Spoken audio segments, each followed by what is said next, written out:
ही आदिवासी समाजातील एक छोटी 4 वर्षाची चिमुरडी आहे। तिच्या जवळच्या नातेवाईकांनी तिच्यावर बळजबरीने अत्याचार केला।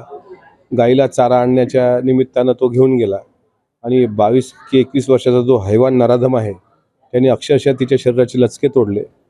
प्रकृती अत्यंत चिंताजनक आहे। मी तिच्या आईवडिलांना भेटलो। आईवडील अत्यंत साधं कुटुंब आहे। त्यांना माहीत नव्हतं, तो त्यांनी सांगितलं की आमच्याच परिवारातला तो आहे आणि आम्ही त्याच्यावर विश्वास ठेवून गेलो होतो।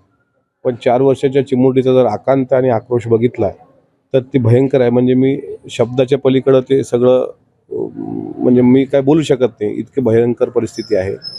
शेवटी आरोपी अटक झाल्याचं कळतंय। मात्र 3 आणि 4 वर्षाची चिमुरडे जर अशा हैवानाचा शिकार होत असतील तर मला असं वाटतं की फार दुर्दैवाची बाब आहे। त्या आदिवासी समाजाला न्याय भेटला पाहिजे आणि मी गृहमंत्र्याकडे महाराष्ट्राची अशी मागणी करतो की जो नराधम आहे 21 वर्षाचा, जो मध्य प्रदेशमधून पोलिसांनी तात्काळ त्याला अटक केली, त्याला फासावर चढवा। एकतर मग असे नराधम परत जन्माला येऊच नाही, तर अशा नराधमाचं जागीच एन्काउंटर करण्याचे आदेश हे महाराष्ट्राच्या गृह विभागानं द्यावे, अशी विनंती मी देवेंद्रजींना करतो। एबीपी माझा, उघडा डोळे बघा नीट।